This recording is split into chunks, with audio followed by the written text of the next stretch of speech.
Welcome to यूडवेरिया GK study. यूडवेरिया GK study में आप लोग को स्वागत है। मैं इस चैनल के माध्यम से आप लोग को जीव विज्ञान का उन क्वेश्चन को पढ़ाने जा रहा हूं जो पिछले परीक्षाओं में रिपीट होते आ रहे हैं। वीडियो अच्छा लगे तो लाइक करें, सब्सक्राइब करें, बेल आइकन दबाएं और उन लोगों तक शेयर करें जो प्रतियोगी परीक्षाओं की तैयारी कर रहे हैं। निम्नलिखित में से कौन सा रोग विषाणु के कारण होता है? चेचक। यक्ष्मा विषाणु के कारण होता है? नहीं। मलेरिया? नहीं। हैजा विषाणु के कारण होता है? नहीं। चेचक जो है विषाणु के कारण होता है। जंतुओं में होने वाले फूट एंड माउथ रोग किसके कारण उत्पन्न होता है? विषाणु के कारण उत्पन्न होता है। जंतुओं में होने वाली फूट एंड माउथ रोग किसके कारण होता है? विषाणु में होता है। आलू में मोजैक रोग का कारक तत्व है विषाणु। मोजैक डिजीज होता है आलू में, उसका कारण क्या है? विषाणु है। शैवाल विज्ञान किसका अध्ययन है? शैवाल का। शैवाल विज्ञान किसका अध्ययन है? शैवाल का। शैवाल विज्ञान किसका अध्ययन है? शैवाल का। शैवाल की कोशिका भित्ति किसकी बनी होती है? शैवाल की कोशिका भित्ति किसकी बनी होती है? शैवालों की कोशिका भित्ति किसकी बनी होती है? सेलुलोज की बनी होती है। सेलुलोज की बनी होती हैं। सेलुलोज की बनी होती हैं। शैवालों की कोशिका भित्ति किसकी बनी होती हैं? सेलुलोज की। हाइड्रा की स्रावी कोशिकाओं में कौन सा सहजीवी शैवाल मिलता है? यूक्लोरोला। हाइड्रा के स्रावी कोशिकाओं में कौन सा सहजीवी शैवाल मिलता है? यूक्लोरेला। हाइड्रा के स्रावी कोशिकाओं में कौन सा सहजीवी शैवाल मिलता है? यूक्लोरेला। हाइड्रा के स्रावी कोशिकाओं में कौन सा सहजीवी शैवाल मिलता है? यूक्लोरेला। सरगासो समुद्र का नाम पड़ा। सरगासो समुद्र का नाम पड़ा। सरगासो समुद्र का नाम पड़ा शैवालों के कारण। सरगासो समुद्र का नाम पड़ा शैवालों के कारण। सरगासो समुद्र का नाम पड़ा शैवालों के कारण। सरगासो समुद्र का नाम पड़ा शैवालों के कारण। गलघंट रोग से बचा जा सकता है और कुछ समुद्री खरपतवार खाने से इसका इलाज होता है क्योंकि इनमें प्रचुर मात्रा में होता है आयोडीन। प्रचुर मात्रा में क्या होता है? आयोडीन। गलघंट रोग से बचा जा सकता है और कुछ समुद्री खरपतवार खाने से इसका इलाज होता है क्योंकि इनमें प्रचुर मात्रा में पाया जाता है आयोडीन। किस शैवाल से आयोडीन प्राप्त होता है? किस शैवाल से आयोडीन प्राप्त होता है? लैमिनेरिया से। लैमिनेरिया से आयोडीन प्राप्त होता है। किस शैवाल से आयोडीन प्राप्त होता है? लैमिनेरिया से। केल्प प्राप्त होता है। केल्प प्राप्त होता है समुद्री शैवालों से। केल्प प्राप्त होता है समुद्री शैवालों से। केल्प प्राप्त होता है। केल्प प्राप्त होता है समुद्री शैवालों से। निम्नलिखित में कौन सा स्वपोषित है? स्वयं अपना पोषण करता है। तितली? नहीं। मशरूम? नहीं। टिड्डा? नहीं। शैवाल। शैवाल अपने ऊपर ही निर्भर है। शैवाल। शैवाल। शैवाल। निम्नलिखित में से किसे वर्गीकी का जनक कहा जाता है? निम्नलिखित में से किसे वर्गीकी का जनक कहा जाता है? लिनियस को वर्गीकी का जनक कहा जाता है। निम्नलिखित में से किसे वर्गीकी का जनक कहा जाता है? लिनियस को। सिस्टेमा नेचुरे पुस्तक किसने लिखी? सिस्टेमा नेचुरे पुस्तक किसने लिखी? लिनियस ने लिखी। सिस्टेमा नेचुरे पुस्तक किसने लिखी? लिनियस ने लिखी। वर्गीकरण की सबसे छोटी इकाई क्या है? वर्गीकरण की सबसे छोटी इकाई जाति है। वर्गीकरण की सबसे छोटी इकाई जाति है। वर्गीकरण की सबसे छोटी इकाई क्या है? कुल? नहीं। गण या वर्ग? नहीं। जीनस? नहीं। जाति है। आलू किस कुल से संबंधित है? आलू किस कुल से संबंधित है? सोलेनेसी से। आलू किस कुल से संबंधित है? सोलेनेसी से। आलू किस कुल से संबंधित है? सोलेनेसी से। कपास संबंधित है, पाँचवें सी का, कपास संबंधित है मालवेसी से। मालवेसी से। कपास संबंधित है मालवेसी से। कपास संबंधित है मालवेसी से संबंधित है। कपास किससे संबंधित है? मालवेसी से। बैगन किस फूल का पौधा है? बैगन किस फूल का पौधा, किस कुल का पौधा है? सोलेनेसी का। बैगन किस कुल का पौधा है? क्रूसिफेरी का? नहीं। कुकुरबिटेसी का? नहीं। मालवेसी कुल का? नहीं। सोलेनेसी कुल का। बैगन किस कुल का पौधा है? सोलेनेसी का। कपास की पौधे का वंशीय नाम है।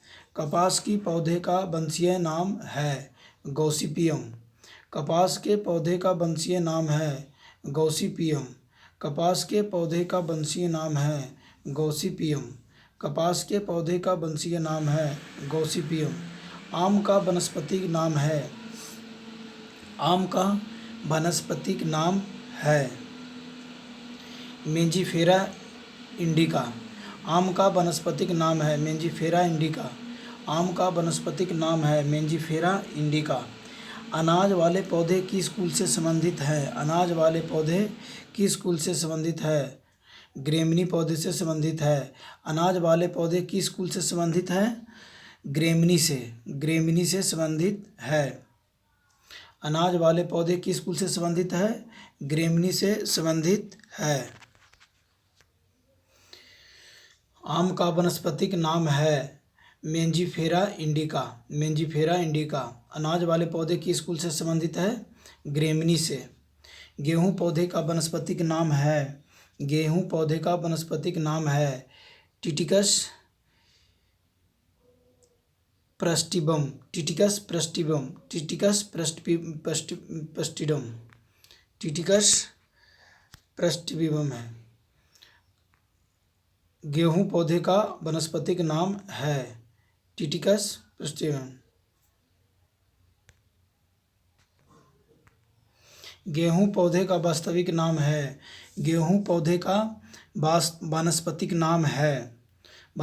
नाम है Triticum aestivum. Triticum aestivum. Triticum aestivum. दलहनी पौधे संबंधित है दलहनी पौधे संबंधित है। दलहनी पौधे किससे संबंधित है? लेग्न्यूमिनोसी से। लेग्न्यूमिनोसी से। दलहनी पौधे संबंधित है लेग्न्यूमिनेसी से। दलहनी पौधे संबंधित है लेग्यूमिनेसी से। लेग्यूमिनोसी से है। दलहनी पौधे संबंधित है लेग्यूमिनोसी से है। सबसे बड़ा कुल है कंपोजिटी। सबसे बड़ा कुल है कंपोजिटी। कंपोजिटी। सबसे बड़ा कुल है कंपोजिटी। कंपोजिटी। सबसे बड़ा कुल है कंपोजिटी। मूंगफली का वानस्पतिक नाम है मूंगफली का वानस्पतिक नाम है एरिकिस हाइपोजिया।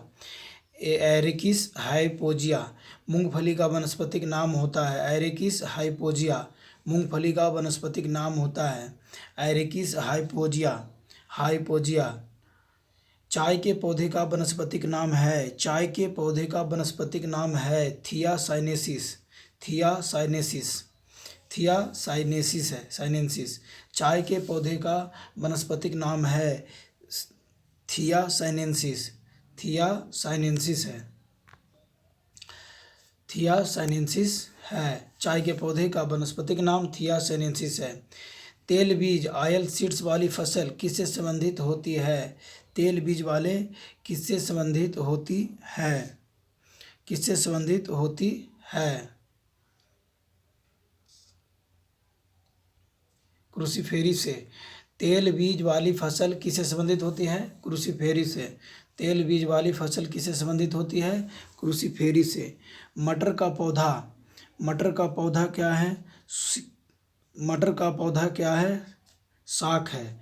मटर का पौधा क्या है? शाक है। शाक।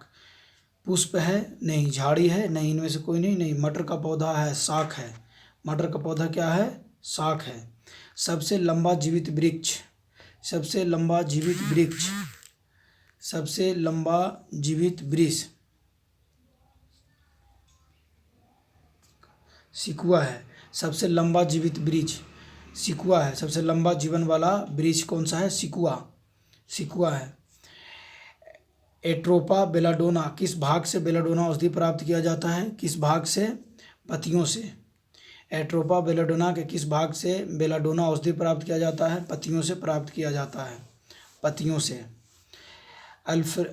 अफ्रेडा पौधे का कौन सा भाग एफ्रेडिन औषधि प्राप्त उत्पन्न करता है? एफ्रेडिन। अफ्रेडा पौधे का कौन सा भाग से एफ्रेडिन उत्पन्न किया जाता है? उत्पन्न किया जाता है तना से। तना से। एफ्रेडा पौधे का कौन सा भाग एफ्रेडिन औषधि उत्पन्न करता है? तना से। कपास के रेशे होते हैं। कपास के रेशे होते हैं बीजों के अधिचर्मी रोम से। बीजों के अधिचर्मी रोम से। कपास के रेशे होते हैं बीजों के अधिचर्मी रोम से। बीजों के अधिचर्मी रोम से। मॉर्फिन निकाला जाता है। मॉर्फिन निकाला जाता है पैपेवर सोनिफेरम से। मॉर्फिन निकाला जाता है पैपेवर सोमनीफेरम से। मॉर्फिन निकाला जाता है पैपेवर सोमनीफेरम से। केसर उत्पन्न होता है। केसर उत्पन्न किससे होता है? क्रोकस के वर्तिका तथा वर्तिकाग्र से। केसर उत्पन्न होता है क्रोकस के वर्तिका तथा वर्तिकाग्र से। केसर उत्पन्न होता है क्रोकस के वर्तिका तथा वर्तिकाग्र से होता है। भोजपत्र उत्पन्न होता है। भोजपत्र उत्पन्न होता है डलबर्जिया की छाल से। भोजपत्र उत्पन्न होता है बेटुला की छाल से। बेटुला की छाल से होता है। भोजपत्र उत्पन्न होता है बेटुला की छाल से होता है। बेटुला की छाल से होता है। लौंग है। लौंग क्या है? सूखे फूल है। लौंग क्या है? सूखे फूल है। लौंग क्या है? सूखे फूल है। लौंग क्या है? सूखे फूल है। फूल गोभी के पौधे का कौन सा भाग खाया जाता है? फूल गोभी के पौधे का कौन सा भाग खाया जाता है? पुष्पकर्म। पुष्पकर्म खाया जाता है। पुष्पकर्म। फूल गोभी के कौन सा भाग खाया जाता है? पुष्पकर्म। पौधे के किस भाग से कॉफ़ी प्राप्त होता है? पौधे के किस भाग से कॉफ़ी प्राप्त होता है? बीजों से। पौधे के किस भाग से कॉफ़ी प्राप्त होता है? बीजों से। कॉफ़ी पाउडर के साथ मिलाया जाने वाला चिकोरी चूर्ण प्राप्त होता है। कॉफ़ी पाउडर के साथ मिलाया जाने वाला चिकोरी चूर्ण प्राप्त होता है किससे? जड़ों से प्राप्त होता है। कॉफ़ी पाउडर के साथ मिलाया जाने वाला चिकोरी चूर्ण प्राप्त होता है जड़ों से। अफीम प्राप्त किया जाता है। अफीम प्राप्त किया जाता है बिना पके फूल के लैक्टेस से। बिना पके फूल के लैक्टेस से। अफीम किससे प्राप्त किया जाता है? बिना पके फल के लैक्टेस से। बिना पके फल के लैक्टेस से अफीम प्राप्त किया जाता है बिना पके फल के लैक्टेस से। कॉफ़ी पाउडर के साथ मिलाया जाने वाला चिकोरी चूर्ण प्राप्त होता है जड़ों से। जड़ों से होता है। अफीम प्राप्त किया जाता है बिना पके फल के लैक्टेस से। बिना पके फल के लैक्टेस से। रेस्पिरिन नामक औषधि प्राप्त होती है। रेस्पिरिन नामक औषधि प्राप्त होती है राउलवुल्फिया सर्पेंटाइना से। रेस्पिरिन नामक औषधि प्राप्त होती है राउवुल्फिया सर्पेंटाइना से। रेस्पिरिन नामक औषधि प्राप्त होती है राउवुल्फिया सर्पेंटाइना से। कुनेन सिनकोना पादप के किस भाग में प्राकृतिक रूप से पाई जाती है? प्राकृतिक रूप से पाई जाती है। रेस्पिरिन नामक औषधि प्राप्त होती है राउवुल्फिया सर्पेंटाइना से। कुनेन सिनकोना पादप के किस भाग में प्राकृतिक रूप से पाई जाती है? छाल में। कुनेन सिनकोना पौधे से कुनेन प्राप्त किया जाता है। तो कुनेन सिनकोना पादप के पौधे के किस भाग से प्राकृतिक रूप से पाई जाती है? छाल से पाई जाती है। छाल से पाई जाती है। छाल से पाई जाती है। वर्तिका व वर्तिकाग्र उपयोगी उत्पादक होते हैं केसर में। वर्तिका और वर्तिकाग्र उपयोगी उत्पाद होते हैं केसर में। हल्दी चूर्ण टर्मेरिक पौधे के किस भाग से प्राप्त होता है? किस भाग से प्राप्त होता है? शुष्क प्रकंद से। शुष्क प्रकंद से। शुष्क प्रकंद से। हल्दी चूर्ण टर्मेरिक पौधे किस भाग से प्राप्त होता है? शुष्क प्रकंद से। शुष्क प्रकंद से होता है। निम्न में से कौन सा एक मानव निर्मित धान्य है? निम्न में से कौन सा एक मानव निर्मित धान्य है? ट्रिटिकेल। ट्रिटिकेल मानव निर्मित धान्य है। निम्न में से कौन एक मानव निर्मित धान्य है? ट्रिटिकेल है। विटामिन सी का सबसे अच्छा स्रोत है। विटामिन सी का सबसे अच्छा स्रोत है आंवला। विटामिन सी का सबसे अच्छा स्रोत है आंवला। विटामिन सी का सबसे अच्छा स्रोत है आंवला। विटामिन सी का सबसे अच्छा स्रोत है आंवला। विटामिन सी का सबसे अच्छा स्रोत है आंवला। तंबाकू की पत्तियों में होता है, तंबाकू की पत्तियों में होता है निकोटिन। निकोटिन कहाँ से प्राप्त किया जाता है? तंबाकू की पत्तियों से, या तंबाकू की पत्तियों में होता है निकोटिन। उच्च रक्तदाब को रोकने हेतु औषधि प्राप्त होता है। हाई ब्लड प्रेशर को रोकने के लिए औषधि प्राप्त होता है। किससे? राउवुल्फिया की जाति से। कौन सा जाति से? राउवुल्फिया की जाति से। उच्च रक्तदाब को रोकने हेतु औषधि प्राप्त होती है राउवुल्फिया जाति से। भारत की प्रमुख धान फसल हैं चावल। भारत की प्रमुख धान्य फसल हैं चावल। भारत की प्रमुख धान फसल हैं चावल। दालें किसका एक अच्छा स्रोत होती है? प्रोटीन। दालें किसका एक अच्छा स्रोत होती है? प्रोटीन। दालें किसका एक अच्छा स्रोत होती है? प्रोटीन। दालें किसका एक अच्छा स्रोत होती है? प्रोटीन का। किस वनस्पति खाद्य में अधिकतम प्रोटीन होता है? किस वनस्पति खाद्य में सबसे अधिकतम प्रोटीन होता है? चना में, मटर में, सोयाबीन में, अरहर में। किस में होता है? किस में होता है? सोयाबीन में। किस वनस्पति खाद्य में अधिकतम प्रोटीन होता है? सोयाबीन में अधिक प्रोटीन होता है। निम्न रेशों में से कौन से पौधे के तने का उत्पाद नहीं है? निम्न रेशों में से कौन सा पौधे की तने की उत्पाद नहीं है? कपास। कपास जो है पौधे की तने का उत्पाद नहीं है। सन है उसके पौधे की तने का उत्पाद है। पटसन भी है पौधे के तने का उत्पाद है। जूट भी पौधे के तने का उत्पाद है। लेकिन कपास जो है पौधे की तने का उत्पाद नहीं है, पौधे की तने का उत्पाद नहीं है। सिनकोना की छाल से प्राप्त औषधि को मलेरिया उपचार के लिए प्रयुक्त किया जाता है। जिस कृत्रिम औषधि से इस प्राकृतिक उत्पाद को प्रतिस्थापित किया जाता है वह है क्या है? क्या है? क्लोरोक्विन। क्लोरोक्विन है। क्लोरोक्विन है। क्या है? क्लोरोक्विन। सिनकोना की छाल से प्राप्त औषधि को मलेरिया उपचार के लिए प्रयुक्त किया जाता है। जिस कृत्रिम औषधि ने इस प्राकृतिक उत्पाद को प्रतिस्थापित किया जाता हुआ है क्लोरोक्विन। क्लोरोक्विन है। सिनकोना की छाल से प्राप्त औषधि को मलेरिया उपचार के लिए प्रयुक्त किया जाता है। जिस कृत्रिम औषधि ने इस प्राकृतिक उत्पाद को प्रतिस्थापित किया जाता है वह है क्लोरोक्विन। निम्नलिखित में से कौन सी फसल मृदा को नाइट्रोजन से भरपूर कर देती है? मृदा को, मिट्टी को नाइट्रोजन से भरपूर कर देती है। कौन सा फसल? कौन सा फसल? मटर। मटर। निम्नलिखित में से कौन सी फसल मृदा को नाइट्रोजन से भरपूर कर देती है? मटर। मटर जो है नाइट्रोजन से भरपूर कर देती है। इस पेड़ का छाल मसाले के रूप में प्रयोग किया जाता है। ये दालचीनी का। किसका? दालचीनी का। दालचीनी का। इस पेड़ का छाल मसाले के रूप में प्रयोग किया जाता है। दालचीनी का। दालचीनी का। निम्नलिखित में से किसमें प्रोटीन सबसे अधिक पाया जाता है? सोयाबीन में। सोयाबीन में। सोयाबीन में सबसे अधिक प्रोटीन पाया जाता है। तारपीन का तेल प्राप्त किया जाता है चीड़ से। तारपीन का तेल प्राप्त किया जाता है चीड़ से। तारपीन का तेल प्राप्त किया जाता है चीड़ से। समान प्रयोग में आने वाला मसाला लौंग कहाँ से प्राप्त होता है? मूल से, फूल की कली से, तने से, फल से। कहाँ से होता है? फूल की कली से। फूल की कली से। समान प्रयोग में आने वाला मसाला लौंग कहाँ से प्राप्त होता है? फूल की कली से। हशीश पौधे से प्राप्त की जाती है। यह बताएं कि वह पौधे किस भाग से प्राप्त की जाती है? किस भाग से प्राप्त की जाती है?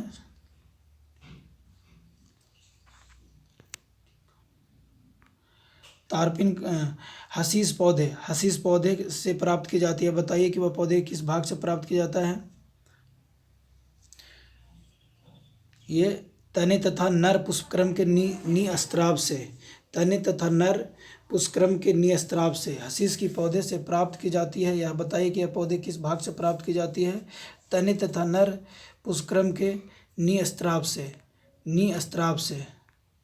बांस को किस में वर्गीकृत किया जाता है? बांस को किस में वर्गीकृत किया जाता है? घास में। बांस को किस में वर्गीकृत किया जाता है? घास में। धनिया में उपयोगी अंश होता है। धनिया में उपयोगी अंश होता है पत्ते और सूखे फल। धनिया में उपयोगी अंश होता है पत्ते और सूखे फल। जैव ईंधन किसके बीज से प्राप्त होता है? जैव ईंधन किससे प्राप्त होता है? जैट्रोफा से। जैट्रोफा से जैव ईंधन किसके बीज से प्राप्त होता है? जैट्रोफा से। किस पादप को शाकीय भारतीय डॉक्टर कहते हैं? किस पादप को शाकीय भारतीय डॉक्टर कहा जाता है? आंवला को। किस पादप को शाकीय भारतीय डॉक्टर कहा जाता है? आंवला को शाकीय भारतीय डॉक्टर कहा जाता है। गाजर का रंग किसकी मौजूदगी के कारण लाल होता है? या इस कलर गाजर का रंग किसकी मौजूदगी के कारण ऐसा होता है? किसकी मौजूदगी के कारण ऐसा होता है?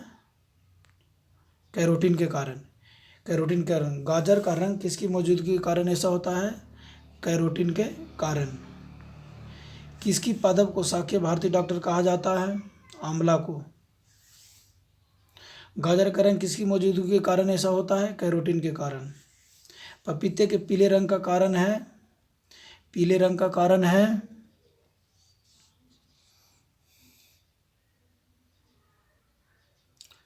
करिका जैंथिन।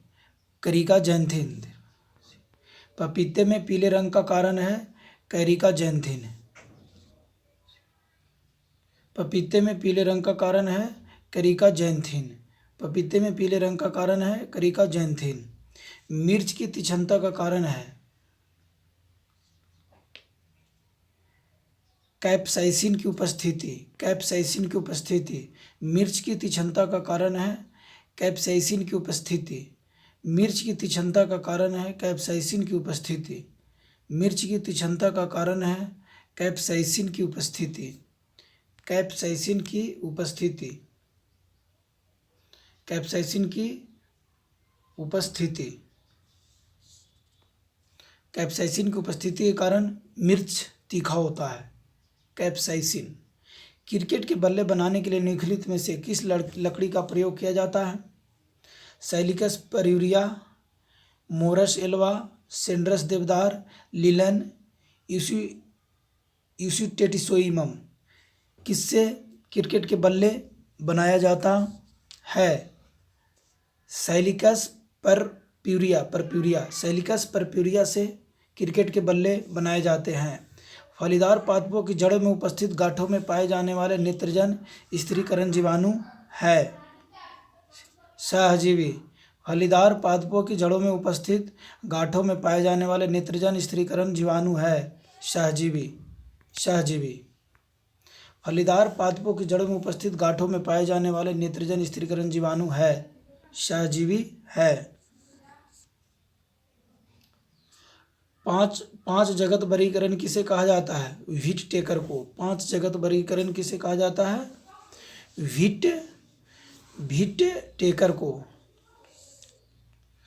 पांच जगत वर्गीकरण किसे कहा जाता है? व्हीट टेकर को। केसर मसाला बनाने के लिए पौधे का निम्नलिखित में से कौन सा भाग उपयोग में लाया जाता है? वर्तिकाग्र। वर्तिकाग्र। केसर मसाला बनाने के लिए पौधे का निम्नलिखित में से कौन सा भाग उपयोग में लाया जाता है? वर्तिकाग्र। चंदन के पेड़ को क्या माना जाता है? चंदन के पेड़ को क्या माना जाता है? आंशिक मूल परजीवी। चंदन के पेड़ को माना जाता है आंशिक मूल परजीवी। दालें पादपों के स्कूल से प्राप्त होती हैं। लिग्यूमिनोसी। लिग्यूमिनोसी। दालें पादपों के स्कूल से प्राप्त होती है। लेग्यूमिनोसी। दालें पादपों के स्कूल से प्राप्त होती है। लेग्यूमिनोसी। दालें पादपों के स्कूल से प्राप्त होती है। लेग्यूमिनोसी। पत्ती के लाल, नारंगी और पीला रंग कैरोटीनाइड। पत्ती के लाल, नारंगी और पीला रंग के कारण होता है कैरोटीनाइड। कैरोटीनाइड। पत्ती के लाल, नारंगी और पीला रंग के कारण होता है कैरोटीनाइड। कैरोटीनाइड। चंदन के पेड़ को क्या माना जाता है? चंदन के पेड़ को क्या माना जाता है? आंशिक मूल परजीवी। दालें पादपों की स्कूल से प्राप्त होती हैं।